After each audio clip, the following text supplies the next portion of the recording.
A man wakes up at 5:30 in the morning. He goes down 4 floors down concrete stairs, crosses an empty avenue and enters a state-owned factory in his turn. He did not choose that job, he was assigned it. 4 decades. That is how long the German Democratic Republic lasted. More than the First World War, the Weimar Republic and Nazism all added together. A state that controlled work, housing, thought, private conversations. That it assigned 97,000 officials and 173,000 secret collaborators to spy on its own citizens. 1 in 63 inhabitants was a confidant. And yet millions of people were born there, fell in love, raised children, laughed at their own leaders, and built identities that no reunification has managed to completely erase. This is the story of East Germany, the state that the world would prefer to forget, and that its own citizens cannot.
Berlin, May 2nd, 1945.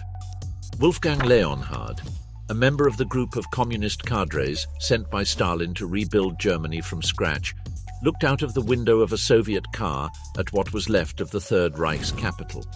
There was almost nothing left. He later wrote that what he saw brought to mind the image of Dante's Divine Comedy. Red Army soldiers singing drunk, women clearing rubble under armed guard, endless columns of people lining up at the water wells, because the pipes had been broken for weeks. The Berlin district alone contained 55 million cubic meters of rubble, enough to build a wall 5 meters high and 30 meters wide from Berlin to Cologne. There, in those ruins, East Germany was born.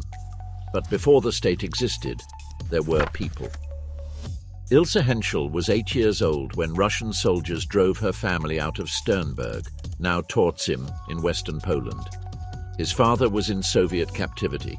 Ilse, her mother, grandmother and 2 sisters marched west along Bundesstraße 1, among columns of civilians and the corpses of soldiers lying on the shoulders.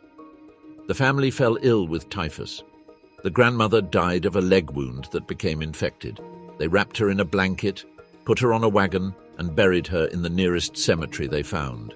Ilse would say decades later that one of the images she could not erase from her mind was that of Soviet soldiers with tired faces who gave them sugar so that they could cook the green apples they found on the way.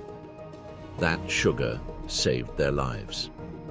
In the end, they reached the vicinity of Potsdam, southwest of Berlin. By 1950, 1 in 4 people living in what would become East Germany was a refugee from the East. 20 million Germans were left homeless after the war. 50% of the country's housing stock had been destroyed. Cities such as Rostock lost 85% of their buildings to Anglo-American bombings. And on those ruins, with those people, Walter Ulbricht had to build a state. Ulbricht was a man of 1.65 meters tall, with a strident voice and Saxon pronunciation that made urban audiences in Berlin laugh. Joseph Goebbels had publicly ridiculed him in a 1931 diary. A little interlude with the KPD man Ulbricht, who bellows against me. But Ulbricht didn't need charisma. He needed discipline, obedience, and unwavering loyalty to Stalin, virtues he had in abundance. He had spent the Nazi years in exile in Moscow, working for the Comintern, surviving the Stalinist purges of 1937, where thousands of German communists were accused of espionage. He was the man the Kremlin wanted in Berlin.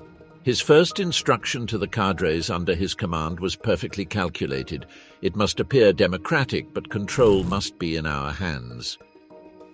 Every municipal council in the Soviet zone of occupation would follow the system of vice-mayors. At the front, a respectable and anti-fascist figure from any party. Behind it, the real power, a communist loyal to Ulbricht.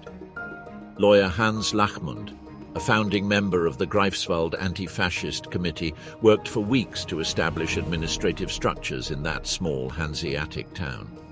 On May 8, 1945, when the war ended, he was appointed to the new city council with full Soviet consent.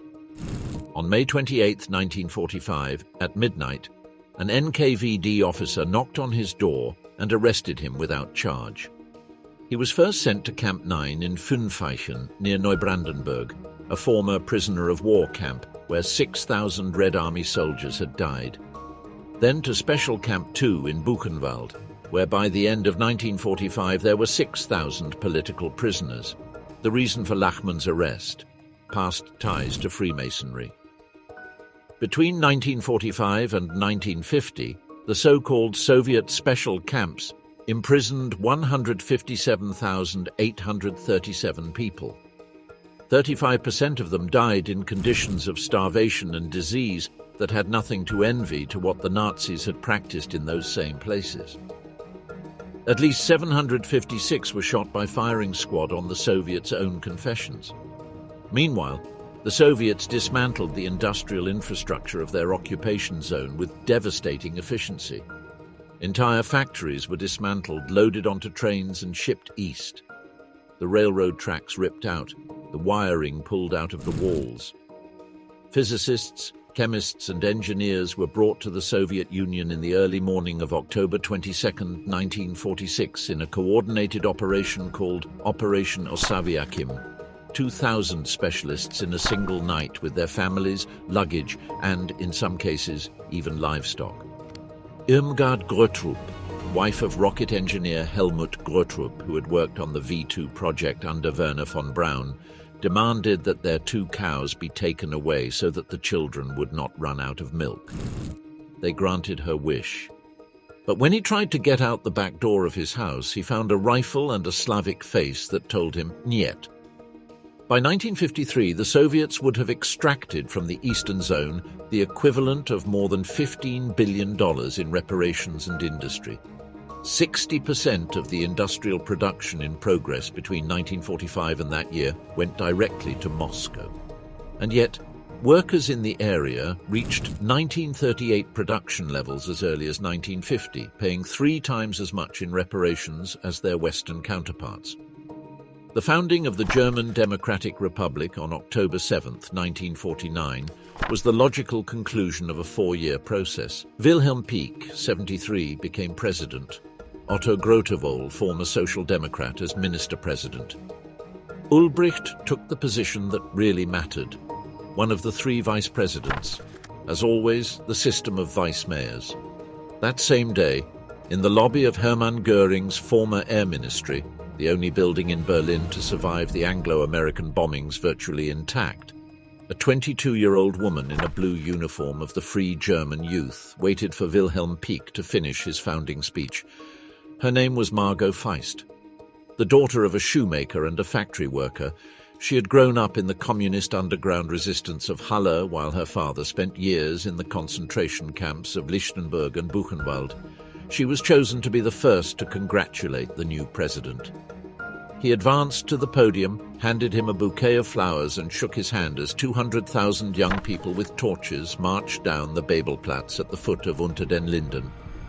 13 years later, Margot Feist would become the wife of Erich Honecker and the most powerful minister of education in modern German history, but that comes later. In late 1952, the young metallurgist Heinz Just was looking at his tax summary with bitter resignation. In 4 months, he had earned 1,000 marks before taxes, 250 marks per month, just above the minimum wage, well below the average of 400 marks. It was not enough to become independent from his parents. It was not even enough, as he himself would remember decades later with some bitterness, to have a girlfriend. Heinz worked at a VEB, a state-owned factory in Leipzig. He had been apprenticed to a metallurgist with enthusiasm. But when the first day arrived, he was told that metallurgists were not needed.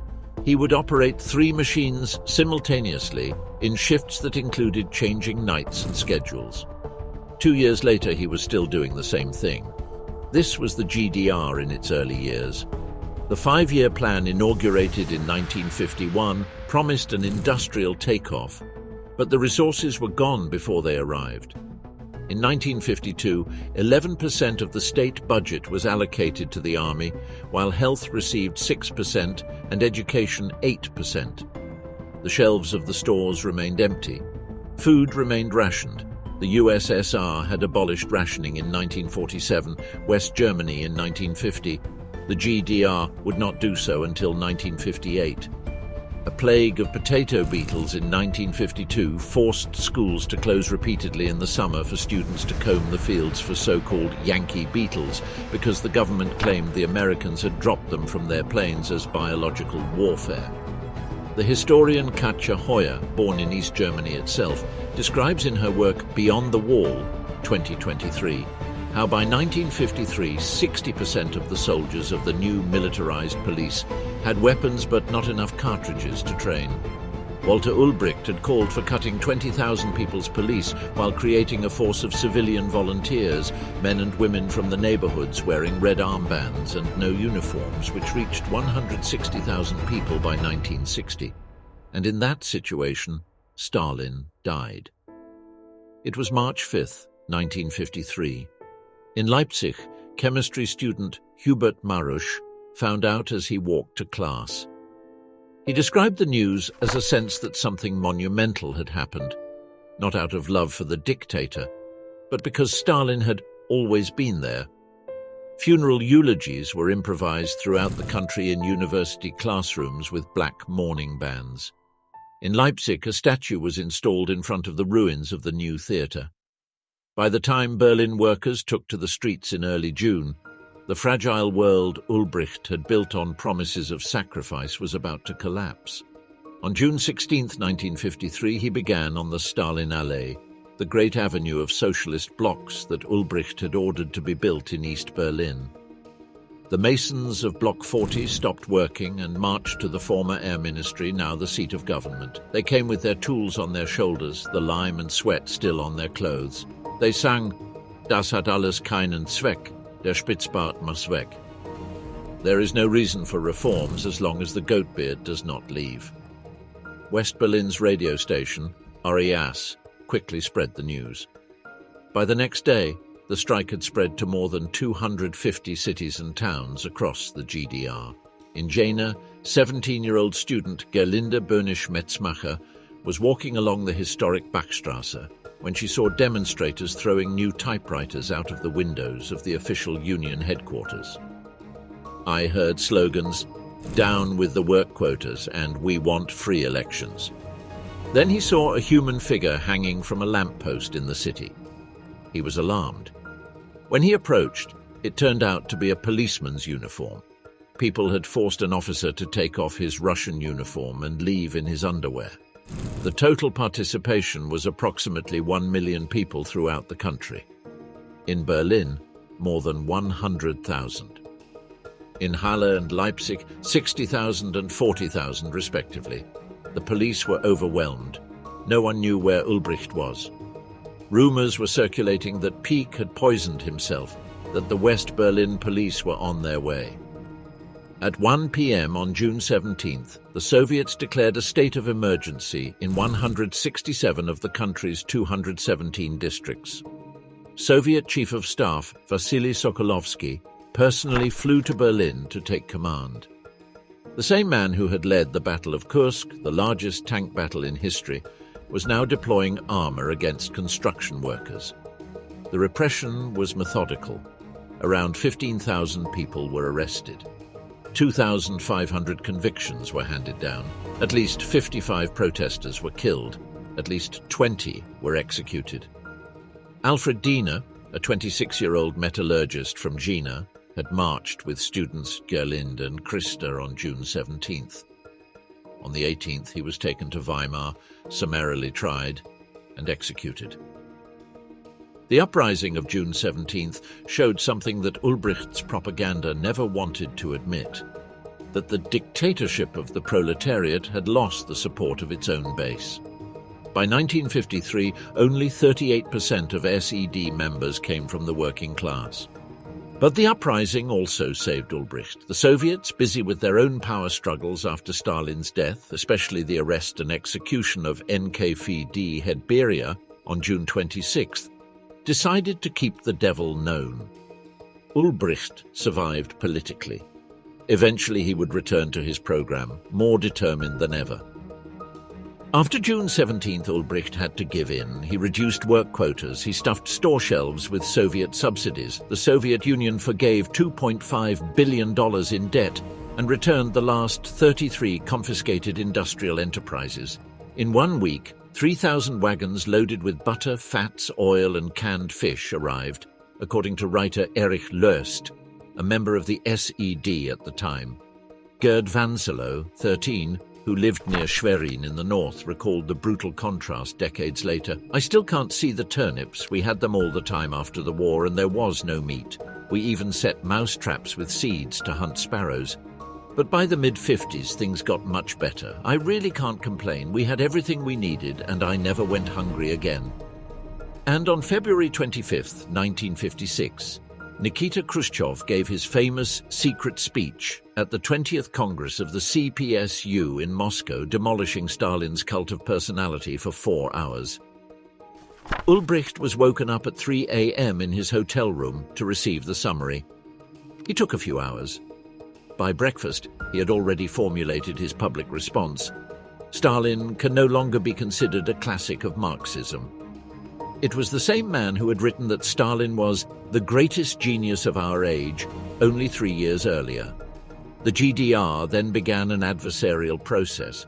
On the one hand, openness. Ulbricht rehabilitated several internal opponents. He released 21,000 political prisoners by October 1956. But at the same time, he tightened the political screw when the Hungarian Revolution of November 1956 gave him the excuse he needed. Everyone who had called for a third way between Stalinism and Western capitalism was associated with the betrayal of Budapest. The publisher Walter Janka and the philosopher Wolfgang Harich were arrested and sentenced to long prison terms.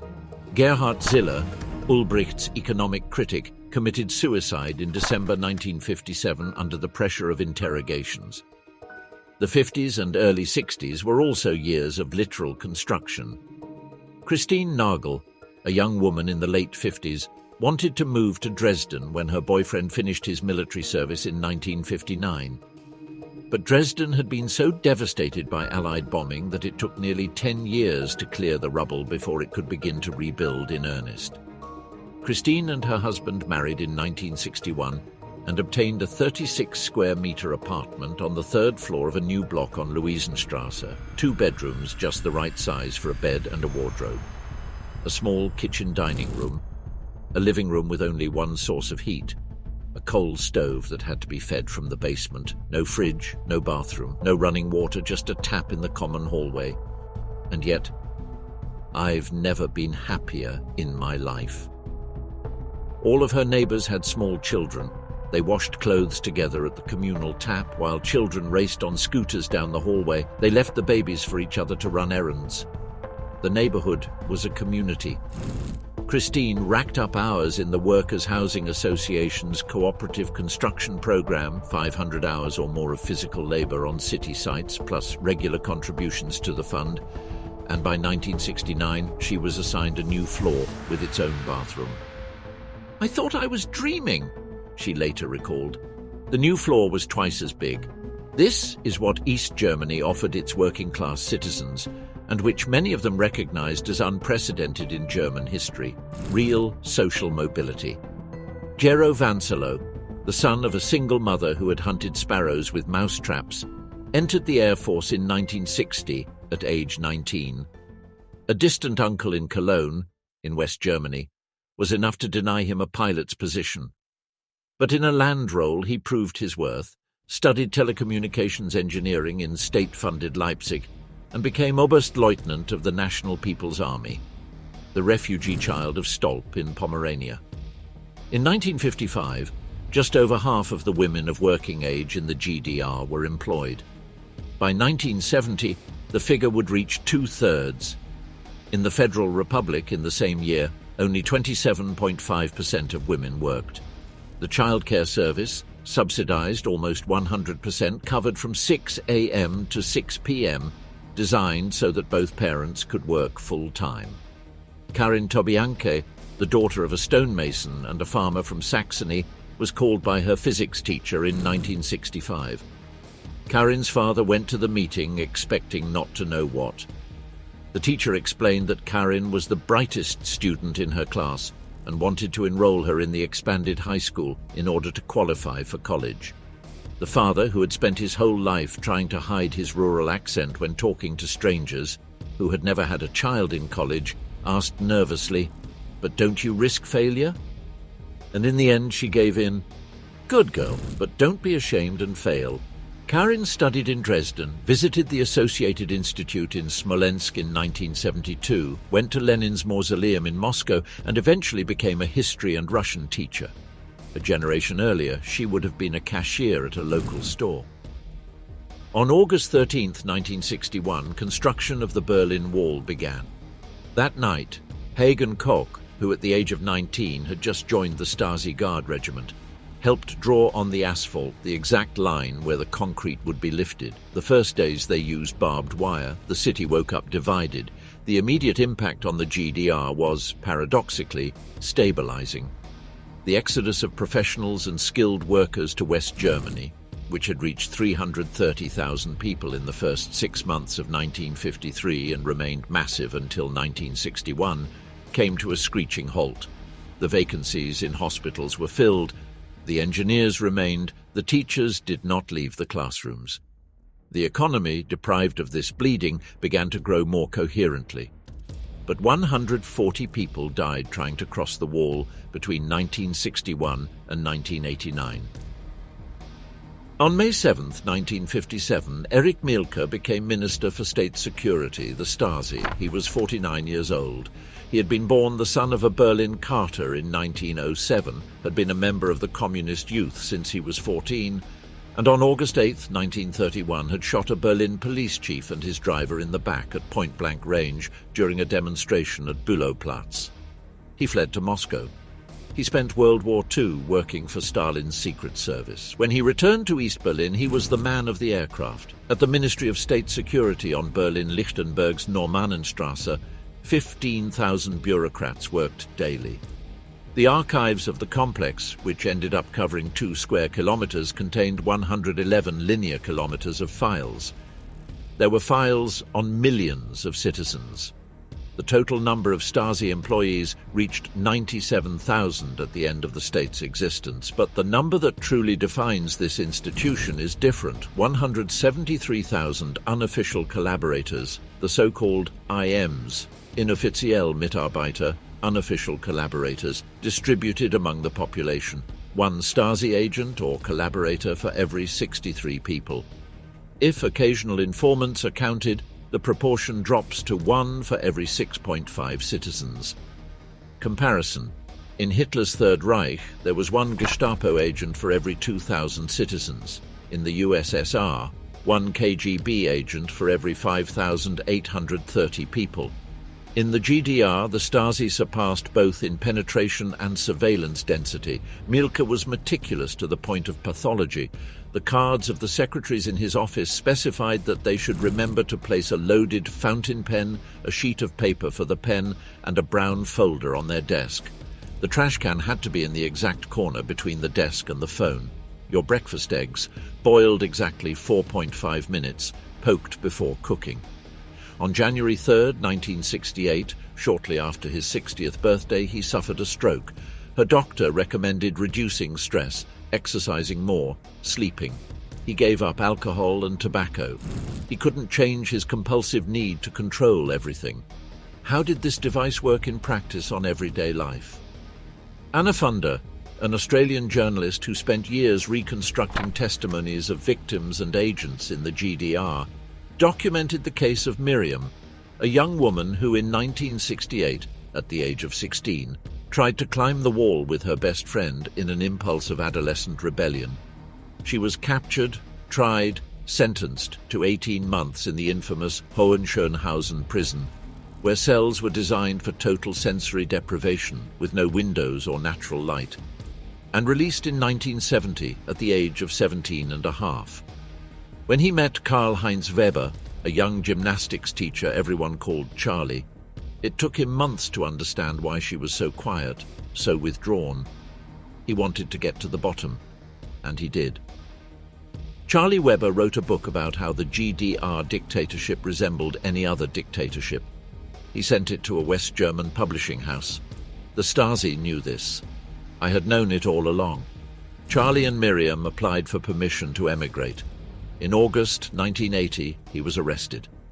On October 15th, Miriam received a visit from a uniformed policeman who told her to go to the prosecutor's office to collect her husband's belongings because he has died. What followed was a bureaucratic, Kafkaesque nightmare.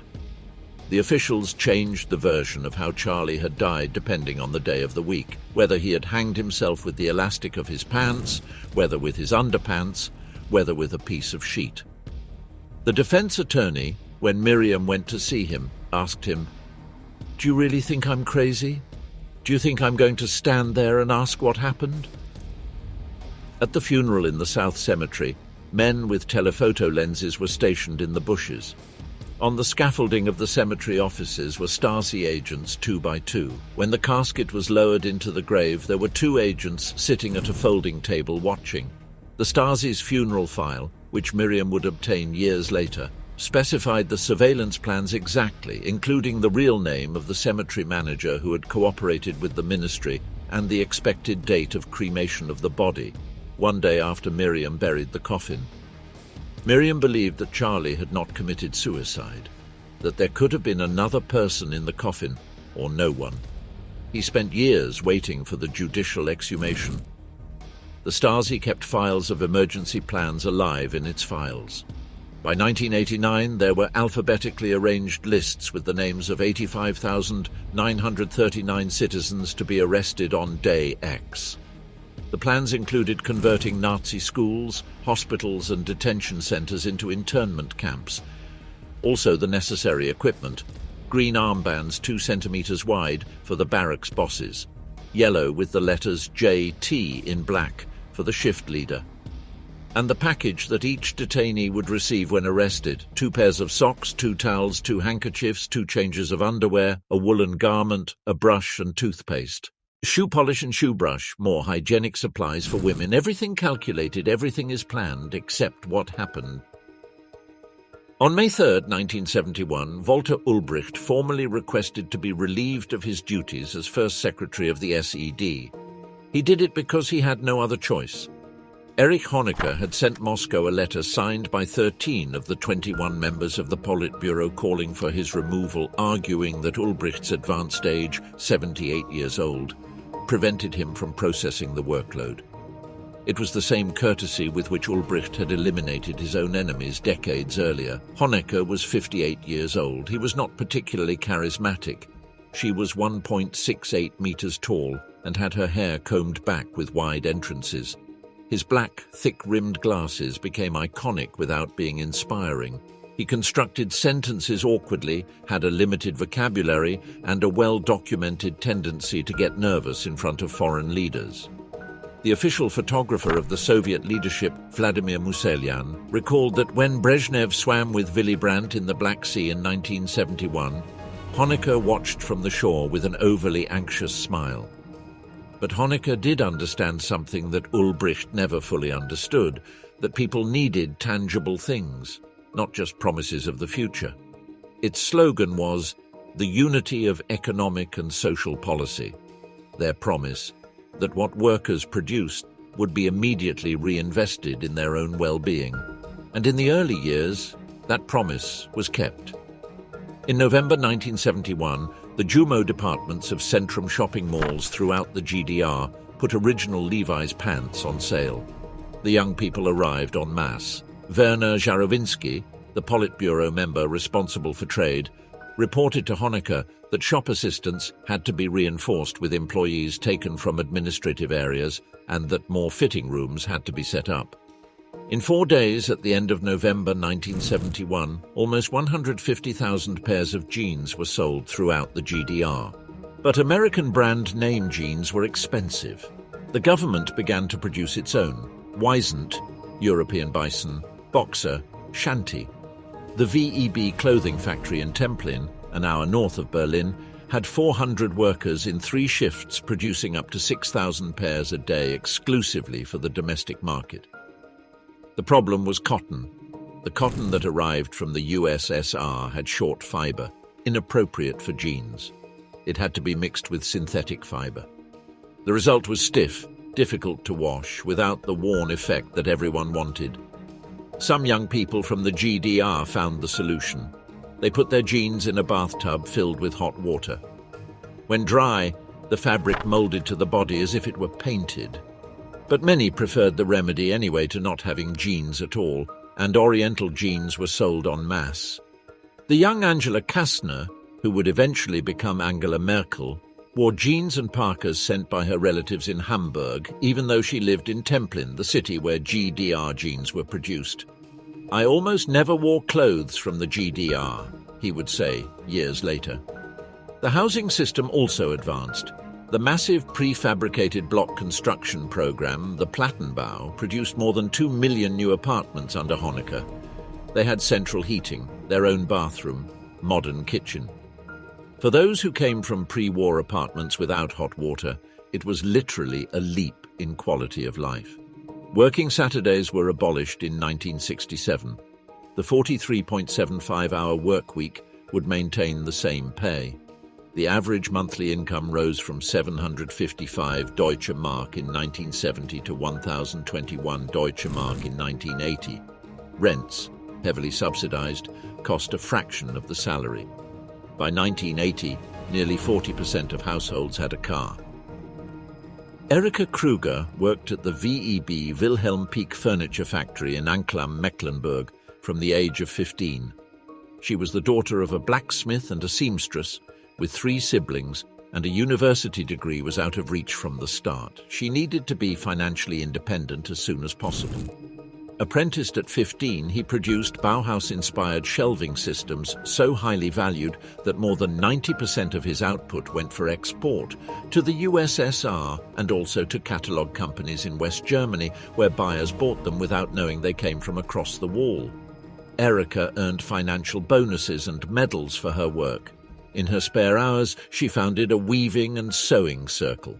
In 1977, he took an evening course in carpentry techniques and received a better salary. And in 1982, at the GDR Workers' Festival in Neubrandenburg, a delegate from the local culture department approached her. "Your socialist enthusiasm honors you, Frau Kruger. Why don't you start studying textile design? He could do it while he is still working." Erika came home and told her husband, Gerhard. "Do it, Erika," he replied. That's how it was. Gerhard took care of her 2 children while she attended evening classes and weekend seminars. In the 1970s, we used to go on holiday to the FDGB spas in Oberhof, the Harz or Zittau, Erika recalled. We only paid 190 marks for 14 days on a full-board basis. We worked, we received our regular salary plus bonuses for good work. We managed and had nothing to worry about. It was only when I visited my sister-in-law for her 60th birthday in West Germany in 1987 that I understood what it means to have too much. Behind Oldenburg's supermarkets were containers full of overflowing food. Parts of furniture that were simply out of fashion went straight into giant containers. What was needed in the East was thrown away there. The intershops, shops that sold Western items only for hard currency, Western German marks, became almost magical places. Its characteristic smell, intense perfume of washing powder, roasted coffee, and the peculiar smell of new plastics.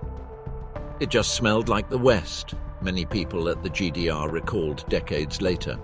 Lux bars of soap were kept between clothes to perfume the wardrobe and were used to wash only when the smell had already disappeared. Renate Demuth filled empty bottles of Remy Martin cognac with the local equivalent, Gold Brand, and her guests congratulated her on the exquisite taste of the supposed French cognac. The autumn of 1973 saw the 10th World Festival of Youth and Students in East Berlin. For 9 days in July, it was transformed into a multicultural space for music, debate, and art. It was organized by 1.7 million members of the German Free Youth. 8 million people from 140 countries attended, including 800 West Germans who actively participated. Angela Davis, the African-American activist and academic, led the US delegation. Gregor Gysi, then a 25-year-old lawyer, recalled decades later, "I constantly went to Alexanderplatz and the other venues. I saw how young people from West Germany debated with teenagers from the GDR. It was exciting. There was so much freedom. Music was playing everywhere." Walter Ulbricht died on August 1, 1973 at 12:55 p.m. in the SED guest house on the outskirts of Berlin at the age of 80. Marginalized, watched by the Stasi at Honecker's behest, practically erased from the official history of what had been the main architect. The newscasts interrupted the broadcasts of the festival to announce his death. The festival was not interrupted. Singer Frank Schöbel gave his 2-hour concert at the foot of the TV tower, signing silk scarves for his fans as planned. Berlin Wall, January 1981. Private Andreas Weyer, 19, had been on his night shift for hours in Watchtower number 2 when the heating system failed again. He had been at the Oranienburg garrison only a few months earlier, and he was already well acquainted with the remedy. Heating spirals made from hot plates, arranged on improvised concrete slabs that accumulated heat. These homemade solutions consumed so much electricity that the guards had to manipulate the general control panel so that the spotlights on the wall would not go out. Andreas would remember it years later with a mixture of irony and bitterness. The border was never as sophisticated as people think. From that tower, he looked out over the death strip, the strip of sandy, flat earth that separated the outer wall from the inner wall, illuminated by searchlights all night long. It was designed so that there would be no shadows. Under that cold, artificial light, Andreas thought, what would he do if someone ran towards him? Would he be able to shoot? This was the question that Ulrich Steinhauer had not been able to answer when it was his turn. Steinhauer was a 34-year-old carpenter from Ribnitz-Damgarten on the Baltic coast. He was called up in November 1979 for compulsory military service. He was assigned to the 40th Border Training Regiment at Oranienburg. He had told his commanding officer that he would only fire in an extreme emergency, that he would go only as far as he himself deemed right. His Stasi file registered him as a potential problem, but they kept him in the service. On November 20th, 1980, his 19-year-old colleague Egon Bungay shot him 5 times as Bungay tried to escape. One of the shots, with the service pistol, pierced his heart in the back. Egon crossed into West Berlin while Ulrich bled to death in no man's land. Ulrich had written to his parents in April 1980. Time in the army cannot end fast enough. His last letter was signed, 172 days to finish. When he reached his parents, Ulrich had been dead for 3 days. Steinhauer's death was no exception. The border service destroyed those who did not want to be there and hardened those who already had the germ of brutality. The shift rotation system was deliberately unpredictable to prevent guards from building camaraderie. They had to distrust each other. It was an institutional design of paranoia. Andreas Weiher had come to the border because it was the condition for getting a place at university. The state gave him 2 options: extended service of 3 years in the NVA in exchange for access to higher education, or regular service of 18 months without such a guarantee. Andreas signed all 3 years. Then he found a way to reduce them to 18 months. He pointed out that if he had already agreed to extend the service, he could meet the regular deadline and then see. In the GDR, oblique paths were sometimes the only ones that did not lead to a dead end. The militarization of society was not limited to those who served in the military. In September 1978, defense education became a compulsory subject in all secondary schools for students aged 14 to 16. The boys attended 12-day advocacy camps a year. The girls took a parallel course in civil defense of 6 hours a day for 12 days.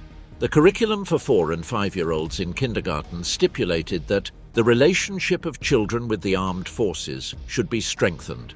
They should collect pictures and talk about them with the teachers, establish friendly relations with a member of the armed organizations if possible.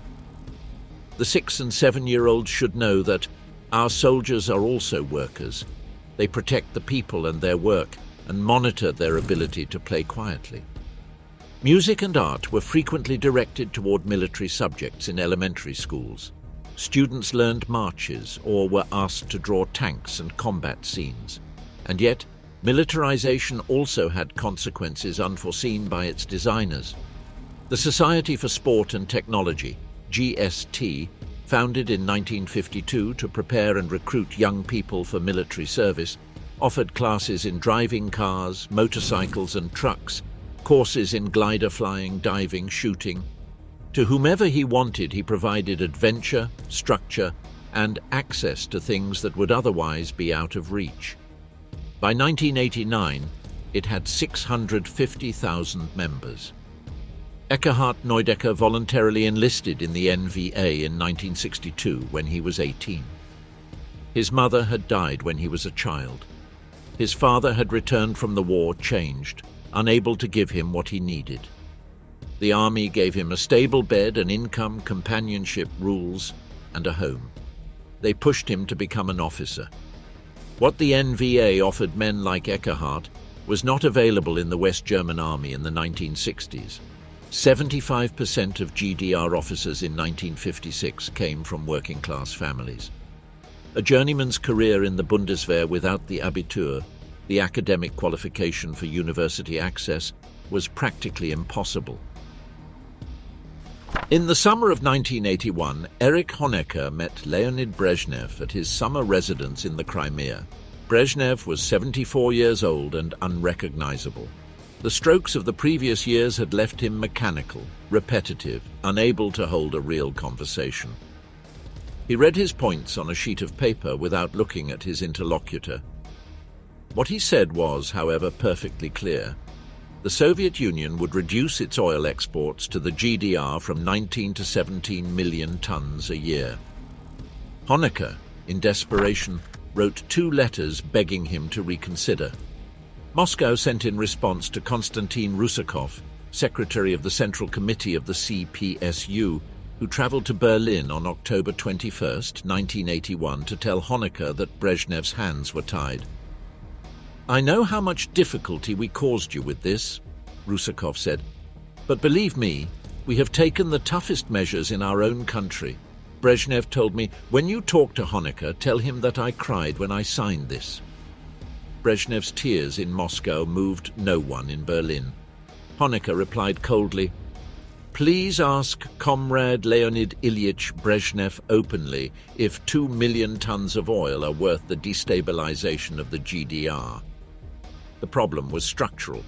The GDR had only one domestic energy source, brown coal, lignite, which was polluting, technologically primitive, and economically inefficient. The large Schwedt refinery, built along the Polish border, processed Soviet oil and produced nearly 400 different products, from gasoline and heating oil to tar, lubricants and raw materials for the textile industry, detergents and furniture. This entire chain depended on supply from Moscow. By May 1983, the GDR was on the verge of financial collapse. Alexander Schalk-Golodkowski, the man tasked with financing the state through unconventional channels, including selling political prisoners to the Western government for hard currency, was sent in an official Citroën through the mountains of Thuringia to the Bavarian border. On the other side, waited an armoured BMW that took him to Josef Mautz's rural estate in southern Bavaria. A helicopter landed there, from which Franz Josef Strauss, the super hawk of the Cold War, as Schalk, West Germany's most rabidly anti-communist politician, described him. Over pigs' trotters and potato salad, the two men came to an agreement. A loan of 1 billion German marks channeled through West German banks to the GDR. No public conditions, no official recognition. Just a few gestures of goodwill, less aggressive border controls, the removal of the minimum number of marks that visitors under 14 had to change, and the deactivation of the 71,000 automatic firing devices that covered 450 kilometers of the German internal border. Schalk arrived in Berlin at 4 a.m. He dictated the result to his secretary. Then he called his wife to let her know that he would not be coming home for a long time. He waited for Mittag and Honecker. When he told her, they both wanted to proceed immediately. The agreement was signed on July 1st, 1983. On the same day, the GDR's National Defense Council decided to develop new border security measures without automatic firing systems or mines. In 1984, a second loan of 1 billion arrived. Cross-exports between the two Germanys grew from 10.9 billion Deutsche Mark in 1980 to 14 billion Deutsche Mark in 1988. More than 1,000 cooperative projects existed between East and West by 1988. Some Western products that GDR citizens craved, such as Nivea cream, began to be produced in East Germany itself through agreements with West German companies. But behind the facade of stability, the economy continued to deteriorate. Werner Krolikowski, a member of the Economic Commission of the SED Central Committee, wrote in a March 1983 internal report that purchasing power is developing disproportionately in relation to the goods offered. Even more disturbingly, he pointed out that while Honecker publicly announced a 4.3% increase in industrial production for the first months of 1983, the real figure was 2.6%. The embellishment of the situation by lies and deception continues, directly ordered by EH and GM, Erich Honecker and Günther Mittag. Wolfgang Dietrich opened his own mechanical workshop in 1977, when the economic reforms of the 1970s still allowed some space for private enterprise. From the first day, he fought. Car parts were always in short supply. They had to be ordered a year in advance from the warehouse in Leipzig. Bank loans were not available. The salaries of its employees were controlled and kept artificially low. When he bought flowers for a mechanic's birthday, they were crossed off his annual tax return. In the 80s, the situation worsened. I could only order 3 spare engines a year. He built his own tow truck to provide roadside assistance, an incredibly popular service because there were almost no alternatives. But he had no phone in the shop. When a car broke down on the road, the driver would look for a payphone to call Wolfgang's wife, who lived several miles from the garage, and she would go out to find him to let him know. One day, the car of the State Secretary of the Ministry of Electrical and Electronic Engineering broke down in the vicinity of Storkow. Wolfgang arrived with his tow truck and offered the VIP and his entourage the sofa at home while he repaired the car, because in the GDR there was always a shortage of hotels and guest houses. A short time later, the workshop was installed with a telephone line. On August 18, 1976, Protestant pastor Oskar Brusewitz doused himself with gasoline in front of the Michaeliskirche in Zeitz and set himself on fire. He died 4 days later in a hospital in Halle. It was the most dramatic protest in the entire history of the GDR against the religious repression of the state. The church in the GDR has failed the people, he wrote. The Stasi and socialism have trampled the Christians in the dust. The relationship between the GDR and the churches was always a field of simultaneous negotiation and repression. In the 1950s, the state shut down religious publications, dissolved Christian youth organizations, and harassed their members. The Jugendweihe, a secular initiation ceremony designed to replace religious confirmation, was introduced in 1954. Those who participated in it had easier access to university places and skilled jobs. By 1985, 97% of young people participated in the Jugendweihe. But the churches never disappeared. And in the 1980s, when the state no longer had the resources to buy the loyalty of its citizens with refrigerators and jeans, churches became the only space for semi-autonomous civil life. Opposition, peace, ecology, and civil rights groups met in parish basements. Verbal Bowley, an artist and co-founder of the Neues Forum, one of the civic groups that would lead the peaceful revolution of 1989, was arrested at the time.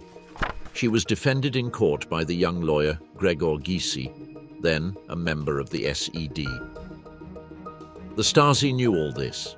He infiltrated almost all opposition groups with unofficial collaborators. Sometimes it was the pastor himself. Sometimes he was the coordinator of the peace group. Sometimes he was the closest friend. Daily life under the surveillance of the Stasi was a particular form of existence that East Germans described with a recurring metaphor. One had to live with two languages.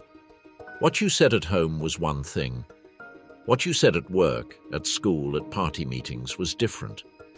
The parents of Julia Behrendt, whose story Anna Funder tells in Stasiland, 2003, taught it to their 4 daughters without explicitly saying so. They simply knew when they could speak and when they had to shut up. Julia's father, Dieter, a high school teacher, believed in the system but wanted to improve it. He joined the Free German Youth, then the party. And every Wednesday before the party meetings, he was in a terrible mood, very bad. He returned home despondent. At the end of the GDR, Dieter took early retirement. He had depression and needed medication. Julia considered him a victim of the regime, although Honecker would never have said so. In November 1968, Erich Honecker and Walter Ulbricht appeared before the camera with huge Mexican hats wrapped over their sober suits.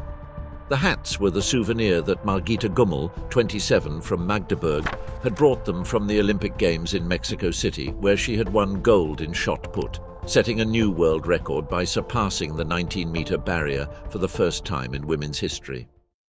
His 19.61 meters are measured here exactly, Ulbricht said, pointing to the sugar and marzipan cake commissioned to celebrate it, but the pastry chef has left room for the next world record.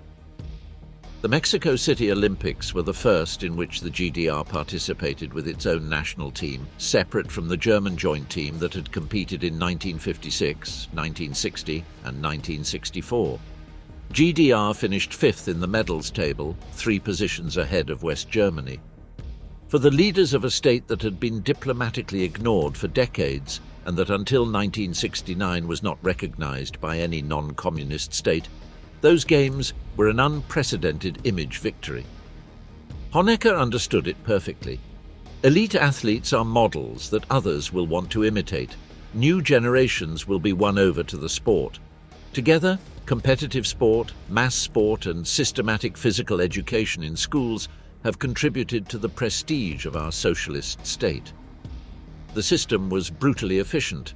3- and 4-year-olds were measured and evaluated in kindergarten to identify ideal physical proportions and potential talent for specific disciplines. Those identified were referred to training programs and, since 1952, to the sports schools for children and youth. Ingrid Kramer, born in Dresden in 1943, was discovered at the age of 12 by a 20-year-old coach who saw something in that chubby and shy girl whose metallurgical father had no intention of sending her to ballet school, as she requested. At 15, she was GDR champion in the 3-meter springboard. At 17, at the 1960 Rome Games, she won gold by breaking an American winning streak in women's jumping that had been going on since 1924. He was the only person to be named Sports Personality of the Year simultaneously for East Germany and West Germany. The story of Margita Gummel has another chapter that was known later. Stasi investigation records would reveal that he received his first dose of the steroid turinabol on July 28, 1968, 3 months before his world record. Turinabol, developed by GDR researchers, was administered to young women for years without their knowledge, masquerading as vitamins. Post-reunification research showed that it caused irreversible physical changes in female athletes: deeper voice, hair growth, suppression of breast development, masculinization of the body. Those who received treatment at a younger age lived the rest of their lives with those consequences. Manfred Ewald himself, who chaired the GDR Olympic Committee since 1973 and was the main architect of the system, was convicted in 2000 by a German court of complicity in the physical harm of 20 elite female athletes who were administered harmful steroids without their knowledge. Mass sport was another story. Almost all the citizens of the GDR practiced organized sports at some point in their lives. University students had to accumulate a minimum number of hours of sport each semester to pass. Factory football teams and sports clubs were as important social communities as those at work. Many East Germans of a certain age remember with a mixture of nostalgia and chills how they began a day of college classes with an hour of swimming at 7 a.m. in an unheated pool. In total, the GDR won 755 Olympic medals, of which 203 were gold. From the 1972 Winter Games until the end of its existence, the GDR finished first or second in each and every Olympics, summer and winter, beating the Soviet Union and the United States. Two sides of the same coin. On the morning of October 7, 1989, the Honecker regime was celebrating the GDR's 40th anniversary with parades through Berlin, red flags and tanks. Mikhail Gorbachev, who was on the rostrum next to Honecker, had told him very clearly, "Life punishes those who are late." Honecker and Mielke ignored him. 4 days earlier, on October 3rd, Roland Schneider, a policeman in Rostock, watched from the streets of his city as columns of demonstrators shouted, "Wir wollen raus! We want to get out!" And then increasingly, "Wir bleiben hier! We're staying here!" The first cry asked for permission to emigrate. The second was different. It was the statement that something needed to change in the GDR itself. On October 9th, in Leipzig, 70,000 people went out at night with lit candles. They were stationed in front of the Stasi's regional headquarters, the Runde Ecke. The cry was constant: no violence. Gas station employees had refused to load the patrol cars. The children of military personnel were not allowed to enter their boarding schools. Hospitals asked for blood donations. Before going to demonstrate, people made wills. Erich Honecker had given orders to crush the counter-revolutionaries in Leipzig. On October 8th, Erich Mielke set in motion plans for Day X and sent orders to local Stasi divisions to open sealed envelopes with the lists. And in the regional headquarters there were 60,000 pistols, more than 30,000 submachine guns, grenades, precision rifles and tear gas. But the level of panic among the officers themselves was such that they barricaded themselves in their buildings rather than go out to disperse the crowd. On October 16th, 120,000 people marched in Leipzig. On October 17th at 10 a.m., Erich Honecker entered the Politburo session room. He opened the meeting and asked if anyone had items for the agenda. Willi Stoff, president of the Council of Ministers, raised his hand. He proposed that the first point be the removal of Honecker. "Erich, we can't go on like this. You have to go." Honecker turned pale. "Okay, then I'll open the debate myself." 3 hours later, the Politburo voted unanimously to resign. Honecker himself voted in favor. "You know, I'm almost relieved," he confided to his wife Margot that night. "I wouldn't have been able to take it anymore." Egon Krenz, 52, took over as the new Secretary General. It was too late for almost everything. On November 4th, 500,000 people at Alexanderplatz in Berlin. It was the largest demonstration in the history of the GDR. Among the 20 speakers were also politicians from the regime. Günter Schabowski, the government spokesman, was greeted with applause and also whistles. On November 9th, 1989, at 7:30 p.m., Aktuelle Camera presenter Angelika Unterlauf read the text of the new travel regulation on the GDR newscast. GDR citizens could apply for visas to travel to West Germany, with immediate effect. Günter Schabowski, who had not been at the meeting where that decision was taken and had not received the full briefing, had confirmed that afternoon at a press conference that the measure came into force immediately without delay. In Berlin's Lichtenberg district, Andreas Falger, a 32-year-old film technician, saw Schabowski's ad on his mother's sharp-color TV, bought at the Intershop. "What?" he thought. "Can you just open the door like this?" It was Thursday, and I had to work the next day at the Babylon Cinema.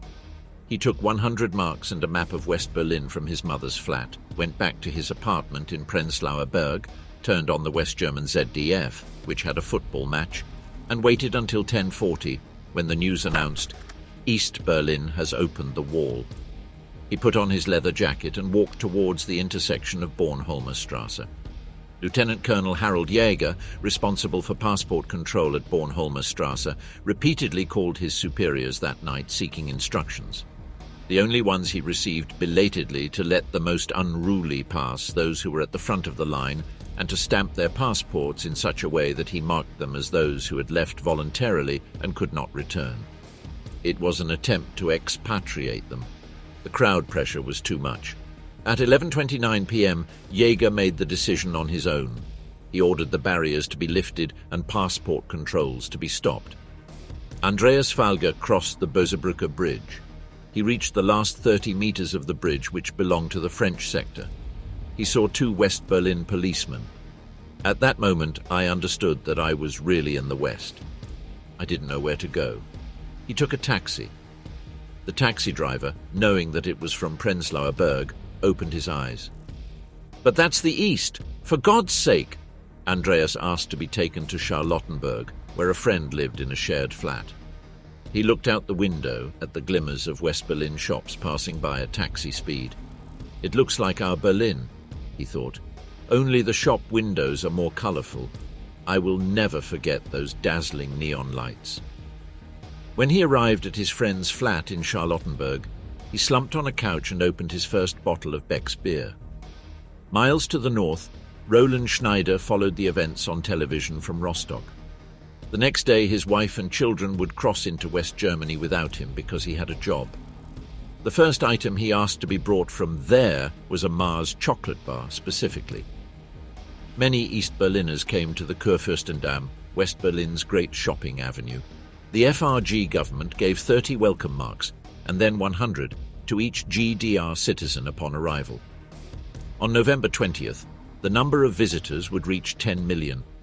Ines Stolpe was a kindergarten teacher in Thuringia. She was pregnant with her second child. Her husband, Stefan, was a naval officer in the People's Army, stationed in Stralsund, 640 kilometers from their home.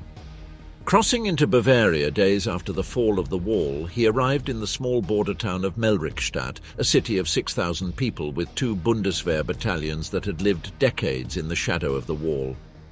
She exchanged the 100 marks of welcome at the bank, which she took with some embarrassment because she and her husband had regular income. She changed Robert, her eldest son, at the top of a wall because she couldn't find a maternity ward. He went to the supermarkets. The shelves were almost empty. Those who had arrived earlier had bought the bananas and the Walkmans. The prices of what was left had gone up. Nobody knew what was going to happen, he recalled. Everything we had trusted and planned for was now uncertain. On October 3rd, 1990, at midnight, the German Democratic Republic ceased to exist. Angela Merkel delivered her last speech as Federal Chancellor on the Day of German Unity on October 3, 2021, in Halle. He had spent the first 35 years of his life east of the wall. He had been at the head of the German government for 16 years, and he decided to use that moment to protest publicly. A foundation close to his own party, the Konrad Adenauer Foundation, had published a text praising his ability to adapt politically, referring to the ballast of his GDR biography. The Chancellor, who rarely exhibited public vulnerability, dwelt on that word. Ballast, he asked, an unnecessary burden that can simply be dropped. She was speaking, she said, not as Chancellor, but as a citizen of the East, as one of more than 16 million people who lived a life in the GDR and who experienced such judgments over and over again. as if that life before German reunification didn't really count, no matter what good and bad experiences one has had.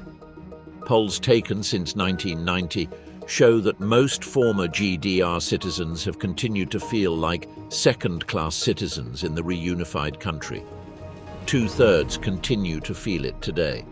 Many experienced, explicitly or implicitly, pressure to shed their GDR ballast and adapt seamlessly to a culture that was new to them. The Trabant are regaining popularity. Those restored can reach up to €10,000. Vita Cola, a product of the second five-year plan of the late 50s that tried to emulate Western soft drinks, was relaunched in 1994 and is today the best-selling cola brand in Germany. Frank Schöbel's Christmas album, Weihnachten in Familie, from 1985, was re-released on CD in 1994 and continues to sell every winter. When Angela Merkel chose to have the Bundeswehr play Nina Hagen's song Du hast den Farbfilm vergessen at her military retirement ceremony in 2021, it was not an act of nostalgia for the regime. She was a 67-year-old woman remembering who she was before the history of the 20th century turned her into someone else. The GDR lasted for more than 40 years, more than the First World War, the Weimar Republic and Nazism combined. It was a state that murdered those who tried to cross its border, that spied on its citizens with unprecedented historical efficiency, that imprisoned those who dissented and falsified its economic statistics. It was also a state that gave access to university to the children of workers when in West Germany, 5% of university students came from working homes. That built a childcare system that allowed women to work and have children without choosing between one or the other. That filled its athletes and its workers and its scientists with genuine pride. These are not contradictions. They are the same story. 40 years are not forgotten, and maybe they shouldn't.